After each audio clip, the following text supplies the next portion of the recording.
일본이 무릎 꿇었습니다. 25년간 한국을 조립공장 취급하던 일본 방위성이 결국 살려달라고 매달렸거든요.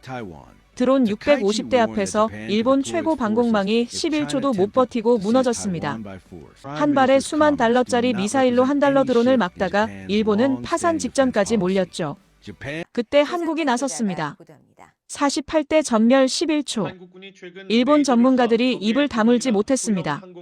더 충격적인 건 이 시스템 개발자가 1998년 부산 조선소에서 일본인한테 무시당했던 바로 그 현장 반장이었다는 겁니다. 조립 취급받던 한국이 이제는 일본 전체의 목숨줄을 쥐었습니다. 도대체 무슨 일이 벌어진 걸까요? 오만한 일본을 11초 만에 굴복시킨 대한민국의 기술 역습 지금 시작합니다. 이야기 시작에 앞서 구독과 좋아요 부탁드립니다. 여러분의 관심이 더 좋은 콘텐츠를 만드는 큰 힘이 됩니다. 저는 2025년 12월 발트해 연안 NATO 공군기지에서 야간 경계 근무를 서고 있었습니다. 작전 상황판 앞에 서 있던 저는 레이더 화면을 보는 순간 온몸이 얼어붙었죠. 화면에 찍힌 점이 수십 개에서 수백 개로 번지기 시작했고 경보음이 한꺼번에 겹쳐 울려댔습니다. 귀가 찢어질 것 같았어요. 스피커에서 터져나오는 경보음은 마치 괴물의 울음소리 같았습니다. 그 순간 기지 전체가 구역별로 순차적으로 정전에 들어갔습니다. 어동소등, 비동소등, 시동소등, 비상등마저 깜빡이다 꺼지는 모습을 보면서 저는 이게 현실인지 악몽인지 구분할 수 없었죠. 손이 떨렸습니다. 심장이 미친 듯이 뛰었어요. 입안이 바짝 말랐고 등줄기로 식은땀이 흘러내렸습니다. 제 옆에 있던 부관이 헤드셋을 벗어던지며 소리쳤습니다. 통신이 두절됐다고요. 위성통신도 무전기도 모든 게 끊겼다는 겁니다. 경계병 한 명이 작전실 문을 박차고 들어오며 숨을 헐떡였습니다. 얼굴이 새하얗게 질려 있었어요. 드론입니다. 드론이에요. 기지 상공 2km, 편대가 너무 많습니다. 그의 목소리는 공포로 떨리고 있었어요. 손도 덜덜 떨고 있었습니다. 저는 창밖을 봤습니다. 어둠 속에서 희미하게 움직이는 수십 개의 그림자가 보였죠. 마치 검은 구름처럼 하늘을 뒤덮고 있었습니다. 희미한 달빛에 반사되는 기체들이 마치 거대한 새떼처럼 보였어요. 하지만 그건 새가 아니었습니다. 죽음을 실어 나르는 기계들이었죠. 저희가 가진 건 고가의 요격 미사일 뿐이었습니다. 하늘에 떠 있는 작은 점 하나를 잡기 위해 지상에 막대한 예산을 태워야 하는 상황이었죠. 한 발당 수만 달러짜리 미사일로 겨우 몇백 달러짜리 드론을 잡아야 한다는 게 얼마나 터무니없는 계산인지 저는 너무 잘 알고 있었습니다. 그런데 문제는 그게 아니었어요. 전원이 꺼지자 발사 승인 체계 자체가 완전히 멈춰버렸습니다. 컴퓨터 화면은 검게 꺼졌고 통신망은 두절됐어요. 백업 전원조차 작동하지 않았습니다. 발사 버튼을 눌러도 아무 반응이 없었어요. 저는 기술병을 불렀습니다. 왜 백업 전원이 안 들어와? 기술병은 당황한 표정으로 대답했습니다. 알 수 없습니다. 백업 시스템까지 다운됐습니다. 저는 그때 깨달았어요. 이건 단순한 공격이 아니라 정교하게 계획된 시스템 마비 작전이라는 걸요. 상대는 저희 방공 시스템의 약점을 정확히 알고 있었습니다. 저는 바닥에 떨어진 작은 금속 파편 하나를 주었습니다. 손가락 한마디 정도 크기의 까맣게 그을린 금속 조각이었죠. 한쪽 면에 아주 희미하게 각인된 글자가 있었는데 알아볼 수가 없었습니다. 왜인지 모르게 그 파편이 중요한 단서처럼 느껴졌어요. 저는 그걸 주머니에 넣었습니다. 손바닥에 남은 검은 가루가 묻어났지만 신경 쓸 겨를이 없었습니다. 창밖에선 여전히 드론들이 윙윙거리며 날아다니고 있었거든요. 그날 새벽 저희는 격추에 성공한 게 아니라 그냥 살아남은 것에 가까웠습니다. 기적적으로 드론 대부분이 통신 교란으로 제어를 잃고 추락했지만 만약 그들이 제대로 된 공격을 감행했다면 어땠을까요? 상상만 해도 끔찍했습니다. 기지는 완전히 무방비 상태였거든요.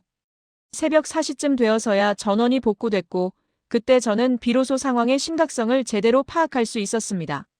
레이더 기록을 되짚어 본 결과 드론은 총 127대였습니다. 만약 그들이 폭발물을 실었다면 기지는 초토화됐을 겁니다. 활주로도 경납고도 작전 본부도 모두 파괴됐을 거예요. 저는 손이 떨렸습니다. 우리가 얼마나 위험한 순간을 지나왔는지 그제야 실감했거든요. 동료들의 얼굴도 창백했습니다. 모두 같은 생각을 하고 있었어요. 다음엔 이렇게 운이 좋지 않을 거라는 생각이요. 본부는 즉시 결론을 내렸습니다. 긴급 대책회의, 내일 브뤼셀 집결. 저는 가방을 챙기며 생각했죠. 이번엔 정말 답을 찾아야 한다고요. 더 이상 이런 상황을 견딜 수는 없었으니까요. 비행기 안에서도 저는 잠을 이룰 수 없었습니다. 창밖으로 보이는 어두운 하늘을 보면서 계속 생각했어요. 저희는 대체 뭘 잘못한 걸까요? 왜 이렇게 무력했던 걸까요? 주머니 속 금속 파편이 계속 신경 쓰였습니다. 저는 그걸 꺼내 들여다봤어요. 어두운 기내에서 희미하게 보이는 각인, 도대체 뭐라고 쓰여 있는 걸까요? 저는 알 수 없었습니다. 제 이름은 마르턴 벤데르, 59세입니다. 네덜란드 출신 NATO 방공조달 책임자죠. 솔직히 고백하자면 저는 아시아산 방산을 믿지 않았습니다. 특히 한국은 더더욱 그랬어요. 제 편견에는 나름의 이유가 있었습니다. 1998년 저는 유럽의 한 대기업에서 품질 감사관으로 일하며 부산의 조선 협력 라인을 자주 드나들었죠. 당시 저는 32살이었고 젊은 혈기로 가득 차 있었습니다. 유럽 최고 대학에서 공학 석사를 받았고 5년간 독일 공장에서 일한 경력이 있었어요. 저는 제 자신이 최고라고 생각했습니다. 그리고 아시아는 아직 따라올 수 없는 존재라고 믿었죠. 부산 협력 라인에서 일하는 한국 노동자들을 보면서 저는 속으로 생각했어요. 빠르긴 한데 정밀함이 떨어진다고요. 그들은 열심히 일했습니다. 새벽부터 밤늦게까지 쉬지 않고 움직였어요. 하지만 저는 그걸 보면서도 무시했습니다. 속도만 빠르지 품질은 의심스럽다고 생각했거든요. 당시 제 상사는 늘 이렇게 말했습니다. 한국은 빠르지만 원천 기술은 없네. 우리는 설계하고 그들은 조립하지. 그 문장을 저는 25년 동안 신념처럼 들고 다녔습니다. 제 머릿속에 깊이 새겨진 공식이었죠. 한국은 2등, 유럽은 1등이라는 공식이요. 저는 그 공식을 한 번도 의심한 적이 없었습니다. 그 믿음은 제 커리어 전체를 지배했습니다. 저는 NATO 방공조달 책임자가 된 후에도 한국산 장비는 단 한 번도 검토 대상에 올리지 않았어요. 독일제, 프랑스제, 영국제만 봤습니다. 회의 때마다 누군가 한국 방산을 언급하면 저는 부드럽게 차단했죠. 검증이 부족합니다. NATO 표준에 맞지 않습니다. 신뢰성 데이터가 불충분합니다. 그렇게 수십 번 거절했습니다. 동료들도 저를 신뢰했어요. 마르턴은 25년 경력의 전문가니까요. 하지만 속으로는 알고 있었습니다. 이건 전문성이 아니라 편견이라는 걸요. 그럼에도 저는 인정하고 싶지 않았어요. 제 자존심이 허락하지 않았거든요. 브뤼셀 회의장 안은 냉랭했습니다. 각국 대표들이 서로 책임을 미루며 소리 없는 전쟁을 벌이고 있었어요. 프랑스 대표는 독일 시스템의 문제점을 지적했고 독일 대표는 영국 레이더의 한계를 말했습니다. 모두가 자기 나라 방산업체를 옹호하면서도 실질적인 해결책은 내놓지 못했죠. 회의실 공기는 무거웠습니다. 커피 냄새와 긴장감이 섞여 있었어요. 미국 측 장교 한 명이 조용히 자료 한 장을 제 앞으로 밀어 넣었습니다. 러시아는 이제 한 번에 650대가 넘는 드론을 섞어서 날립니다. 단기간에 방공망을 소모시키는 방식이 그들의 표준 전술이 됐어요. 그 숫자가 회의실 공기를 완전히 바꿔놓았습니다. 650이라는 숫자는 단순한 수치가 아니었어요. 그건 공포였고 예산의 사형 선고나 다름없었죠. 만약 650대를 기존 방식으로 요격한다면 수억 달러가 한 번에 날아갑니다. 그리고 다음 공격이 또 온다면요? 파산입니다. 한 나라의 국방 예산이 드론 한 번에 바닥날 수 있다는 겁니다. 누군가가 중얼거렸습니다. 이건 전쟁이 아니라 경제 파탄 게임이군요. 정확한 지적이었습니다. 그런데도 저는 고집을 부렸습니다. 해답은 유럽 기술입니다. 검증되지 않은 동아시아 장비로 NATO를 지킬 수는 없어요. 제 목소리에는 확신이 담겨 있었습니다. 아니, 확신이라기보다는 자존심이었을지도 모르겠네요. 회의장 안 몇몇 대표들이 고개를 끄덕였지만 대부분은 회의적인 표정이었습니다. 저는 그때 느꼈어요. 뭔가 근본적으로 잘못되어 가고 있다는 걸요. 하지만 인정하고 싶지 않았습니다. 제가 25년 동안 쌓아온 믿음을 부정하는 건 제 존재 자체를 부정하는 것 같았거든요. 회의가 끝나고 복도로 나왔을 때 주머니 속 금속 파편이 손가락에 닿았습니다. 차갑고 날카로운 감촉이었죠. 이 작은 조각이 무엇을 의미하는지 저는 아직 몰랐습니다. 하지만 계속 신경이 쓰였어요. 마치 이 파편이 뭔가 중요한 메시지를 담고 있는 것 같았습니다. 며칠 후 본부 분석팀이 보고서를 올렸습니다. 계산은 잔인할 정도로 명확했죠. 드론은 쌉니다. 방어는 비쌉니다. 그리고 상대는 그 비대칭을 전략으로 활용하고 있었어요. 보고서에는 구체적인 숫자가 나와 있었습니다. 저가 드론 한 대 제작비는 평균 $500에서 $2,000 사이입니다. 중국산 부품을 쓰면 더 싸게 만들 수도 있죠. 반면 요격 미사일 한 발은 최소 $50,000에서 수십만 달러까지 나가죠. 비율로 따지면 1대 100입니다. 드론 100대를 날리는데 $200,000면 충분하지만 그걸 막으려면 최소 $500만 필요합니다. 이건 전쟁이 아니라 경제 파탄 게임이었어요. 회의석상에서 누군가가 말했습니다. 올해 4월 이란의 이스라엘 공습 때 요격에만 $10억 이상이 들었다는 추정도 있었습니다. 그 순간 저는 제 커리어가 배워온 공식을 처음으로 의심하기 시작했습니다. 저희는 이길 수는 있어도 버틸 수는 없다는 생각이 들었죠. 이건 기술 문제가 아니라 구조적 문제였습니다. 아무리 좋은 미사일을 만들어도 비용 구조 자체가 불리하면 결국 질 수밖에 없어요. 저는 손가락으로 탁자를 두드렸습니다. 불안했어요. 미국 측은 더 결정적인 자료를 던졌습니다. 국방부가 2025 회계연도에 지향성 에너지 무기 프로그램, 그러니까 레이저 같은 무기 프로그램에 약 7억 8,970만 달러를 요청했습니다. 의회 보고서 요약본이었어요. 미국이 돈을 쓰는 방향은 단순하고 명확했습니다. 요격을 탄약이 아니라 전기로 바꿔야 한다는 거였죠. 레이저 무기는 발사할 때마다 탄약이 소모되는 게 아니라 전기만 소비합니다. 한 발당 비용이 $1 미만으로 떨어질 수 있다는 계산이었어요. 저는 그 자료를 보면서 뭔가 거대한 변화의 물결이 밀려오고 있다는 걸 느꼈습니다. 하지만 여전히 인정하고 싶지 않았어요. 레이저 무기는 아직 실전 검증이 부족하다는 게 제 생각이었거든요. 이론은 완벽해도 현장은 다르다고 저는 믿었습니다. 회의실 분위기는 점점 무거워졌습니다. 한 분석관이 그래프를 띄웠는데 드론 공격의 규모가 기하급수적으로 증가하는 추세를 보여주고 있었죠. 2023년에는 한 번에 최대 50대 정도였습니다. 2024년에는 200대를 넘어섰고요. 지금은 650대입니다. 내년엔 얼마나 될까요? 그의 질문에 아무도 대답하지 못했습니다. 저는 손가락으로 책상을 두드렸어요. 불안했습니다. 제가 믿어온 시스템이 무너지고 있다는 걸 부정할 수 없었거든요. 그런데도 저는 여전히 유럽 기술만이 답이라고 주장했습니다. 돌이켜보면 그건 논리가 아니라 집착이었던 것 같아요. 저는 제 신념이 틀렸다는 걸 인정하기보다는 현실을 부정하는 쪽을 택했던 겁니다. 회의가 끝날 때까지 저는 한치도 물러서지 않았어요. 유럽 기술로 해결할 수 있다고 시간만 주면 된다고 주장했습니다. 하지만 속으로는 확신이 없었어요. 제가 비웃던 레이저 방공은 이미 현실이 되어가고 있었습니다. 이스라엘의 아이언 빔이 2025년 내로 실전 운영 단계에 들어간다는 발표가 나왔죠. 게임 체인저라는 표현까지 붙었습니다. 회의실에선 이런 말들이 오갔어요. 기존 요격 미사일은 한 번 쏘면 수만 달러가 날아갑니다. 하지만 레이저는 구조 자체가 다르죠. 발당 비용이 거의 전력비에 불과합니다. 누군가가 덧붙였습니다. 드론 한 대 격추하는데 $1도 안 들 수 있다는 계산이 나왔어요. 650대를 막아도 $650면 충분할 수 있다는 겁니다. 그 말을 듣는 순간 저는 숨이 막혔습니다. 650대를 막는데 $650요? 기존 방식으론 수억 달러가 드는데요. 이건 혁명이었습니다. 패러다임의 완전한 전환이었어요. 저는 속으로 반발했습니다. 그래도 유럽이 답이다. 한국은 절대 아니다라고요.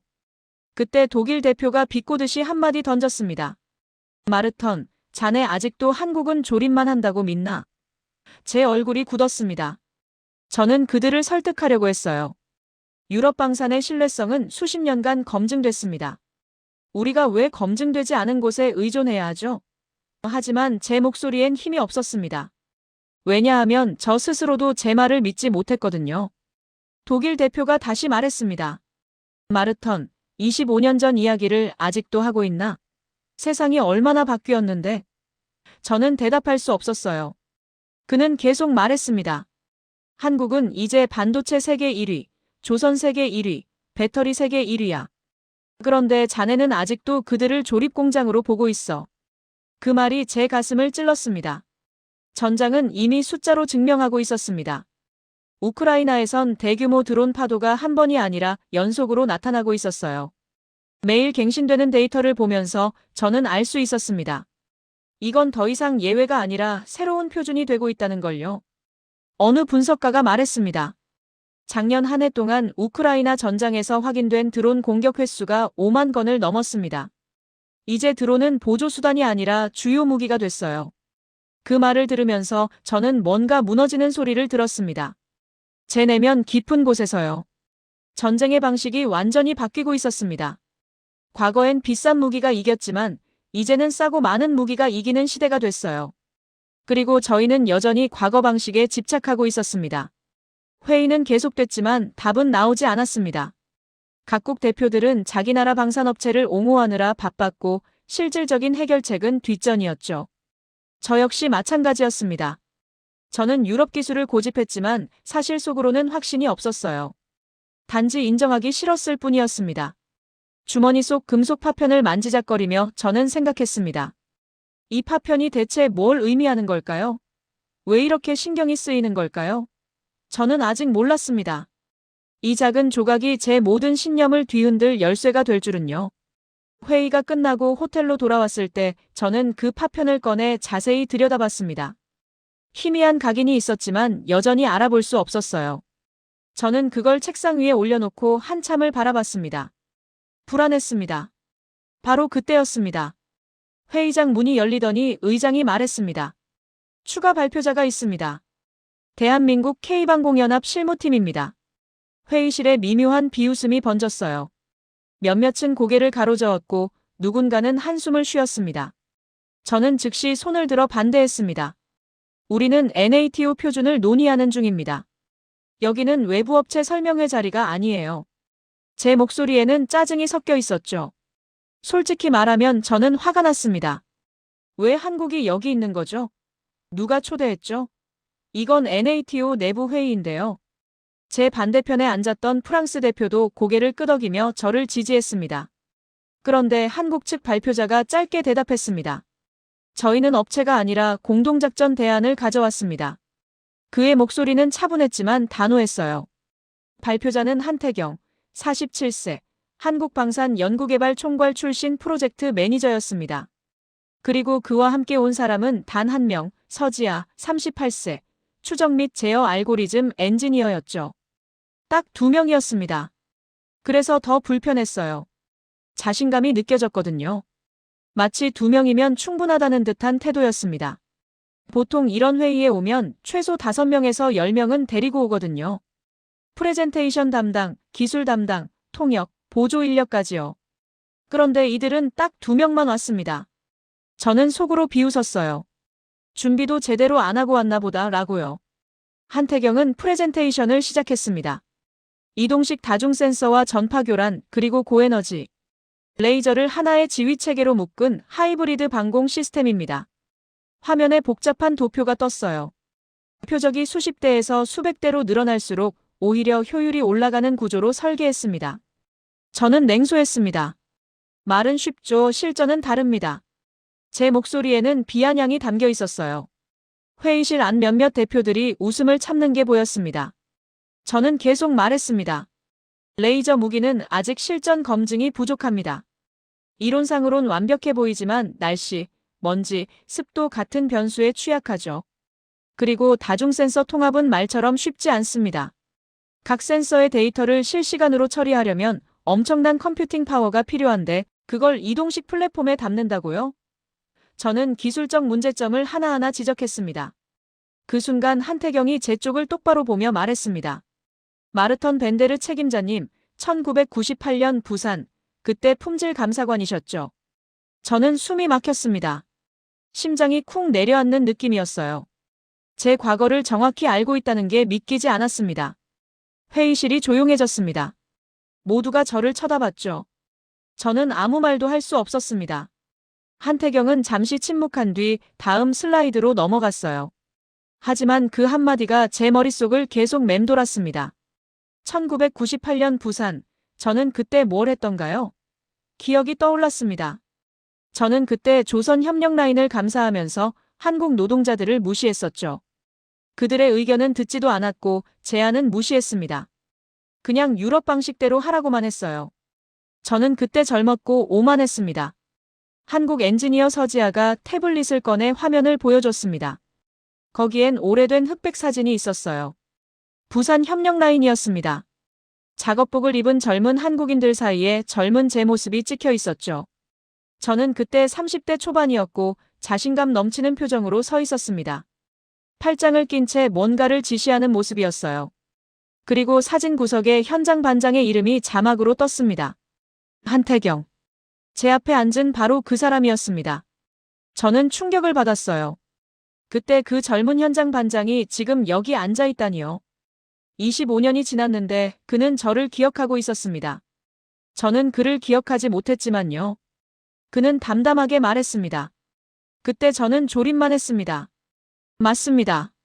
하지만 그때 배운 게 하나 있었죠. 조립로 끝내면 평생 2등이라는 걸요. 그 말이 제 신념을 정면에서 찢었습니다. 저는 아무 말도 할 수 없었어요.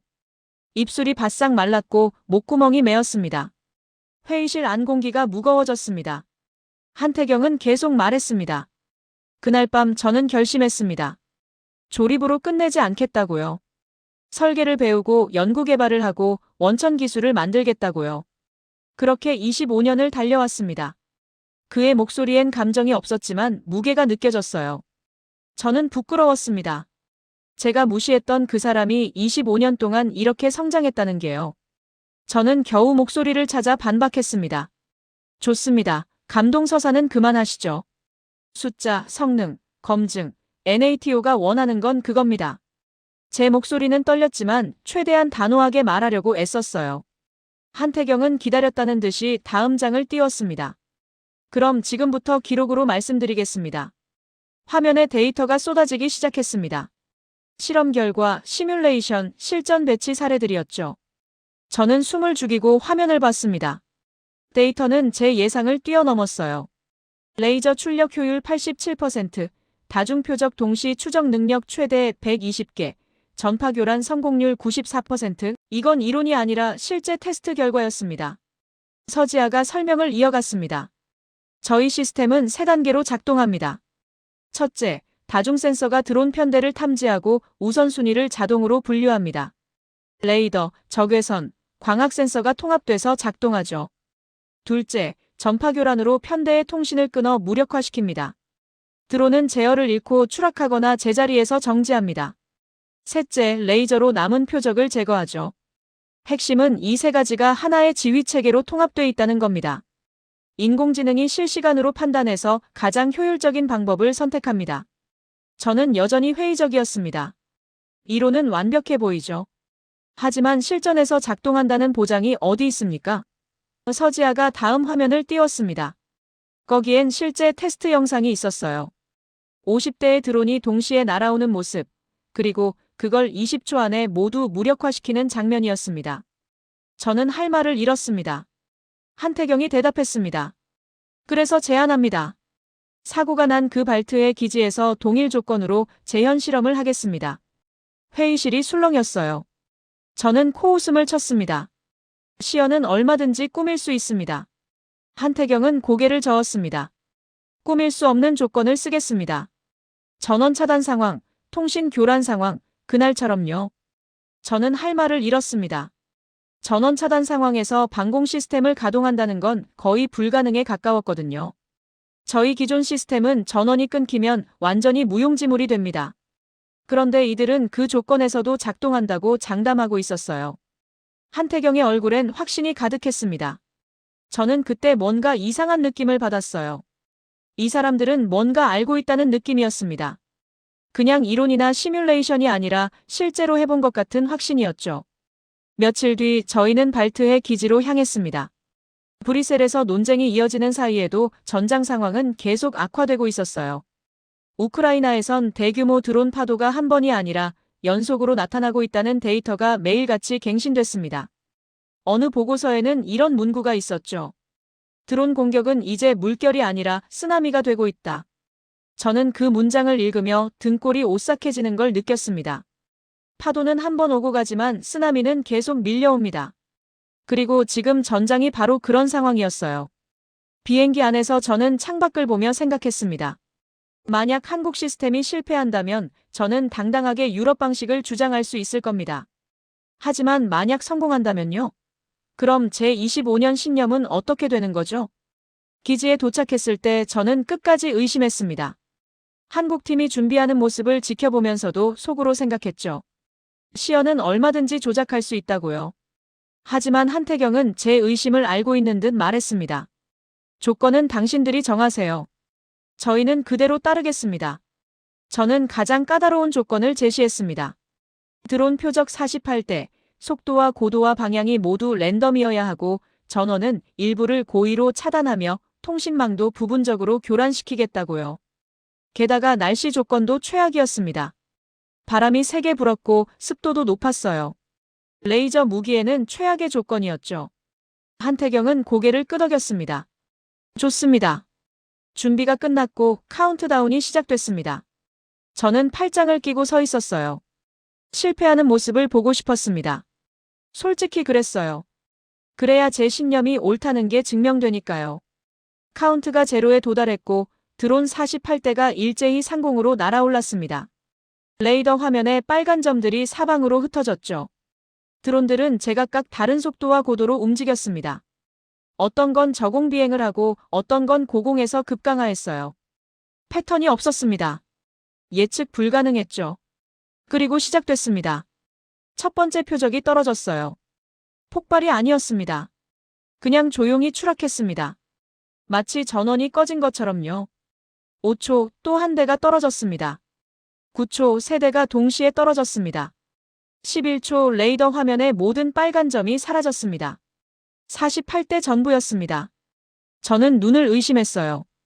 이게 가능한 일인가요? 11초요? 현장 장교 한 명이 중얼거렸습니다. 요격이 아니라 사냥이네요. 그 말이 정확했습니다. 이건 방어가 아니라 완벽한 제압이었어요. 드론들은 저항할 틈도 없이 하나씩 떨어졌습니다. 저는 다리에 힘이 풀리는 걸 느꼈습니다. 한국 엔지니어 서지아가 덧붙였습니다. 발당 비용은 미사일이 아니라 전력 기준입니다. 방금 48대를 제압하는 데 든 비용은 약 $100입니다. 전력비만요. 그래서 대량 공격일수록 오히려 유리합니다. 제 머릿속에서 650이라는 숫자가 다시 떠올랐습니다. 러시아가 한 번에 날린다는 그 숫자요. 만약 650대가 온다면 기존 시스템으론 파산할 겁니다. 하지만 이 시스템이라면 오히려 효율이 올라간다는 거였죠. 650대를 막는데 $1,500면 충분하다는 계산이 나왔습니다. 저는 처음으로 계산을 다시 했습니다. 저희는 이길 수 있는 무기가 아니라 버틸 수 있는 체계를 못 갖고 있었던 겁니다. 전쟁은 한 번 이기는 게 아니라 계속 버티는 거거든요. 실험이 끝나고 한태경이 제게 다가왔습니다. 어떻습니까? 저는 대답할 수 없었어요. 입을 열려고 했지만 말이 나오지 않았습니다. 제 25년 신념이 11초 만에 무너진 기분이었거든요. 한태경은 더 이상 묻지 않았습니다. 그냥 고개를 끄덕이고 돌아섰죠. 저는 그 뒷모습을 보면서 생각했습니다. 1998년 부산에서 제가 무시했던 그 젊은 현장 반장이 이렇게까지 성장했다는 게 믿기지 않았어요. 아니, 믿고 싶지 않았는지도 모르겠습니다. 제가 틀렸다는 걸 인정하는 게 너무 힘들었거든요. 저는 주머니에 손을 넣었습니다. 금속 파편이 손에 잡혔어요. 차가운 감촉이었죠. 결정의 순간이 왔습니다. 브뤼셀 최종 의결 회의였죠. 제 반대편에는 제 오랜 동료이자 정적인 리크 드로슈가 앉아 있었습니다.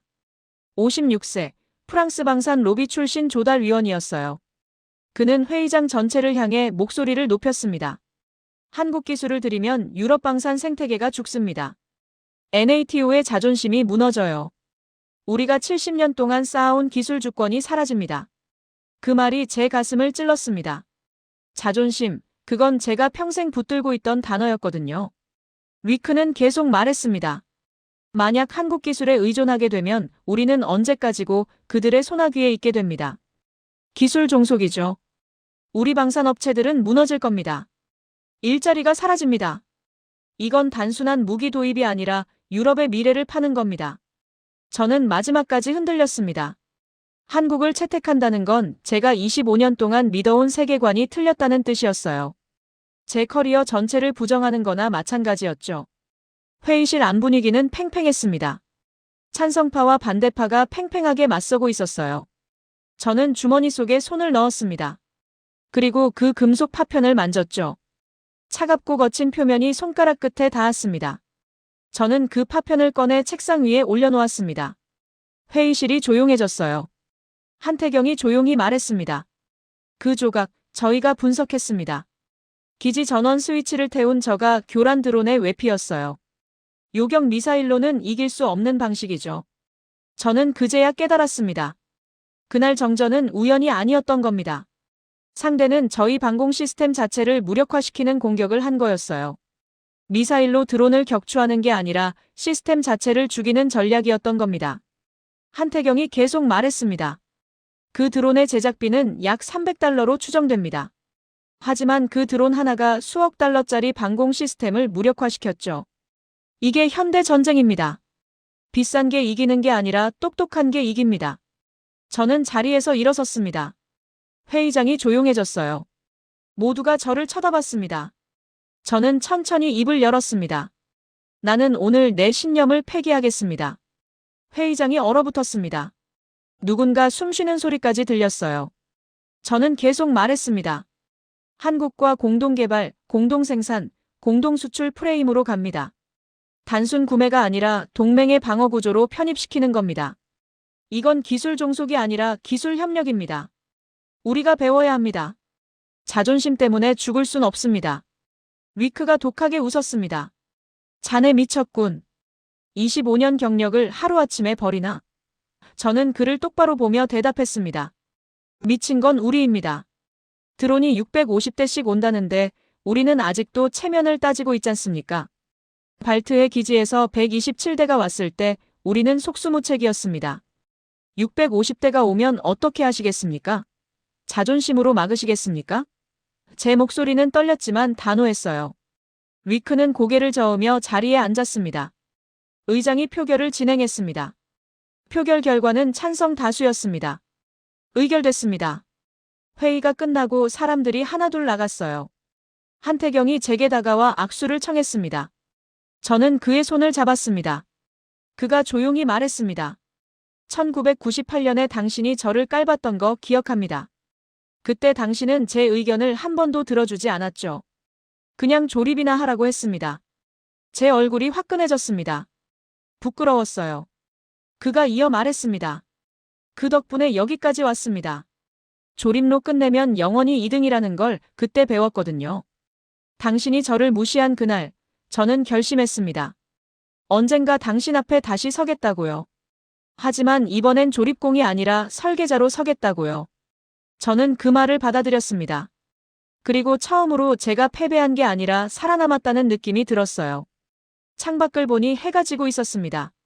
브뤼셀의 겨울 하늘은 회색빛이었지만 어딘가 따뜻해 보였습니다. 제 주머니엔 여전히 그 금속 파편이 들어있었어요. 이제 그 파편은 단순한 증거가 아니라 제게 교훈을 준 스승 같았습니다. 25년 만에 저는 배웠습니다. 편견은 때로 가장 위험한 적이라는 걸요. 그리고 진짜 강한 사람은 틀렸을 때 인정할 줄 아는 사람이라는 것도요. 저는 한태경에게 말했습니다. 고맙습니다. 당신이 저를 깨워줬습니다. 그는 고개를 끄덕였습니다. 천만에요. 이제 우리는 동료입니다.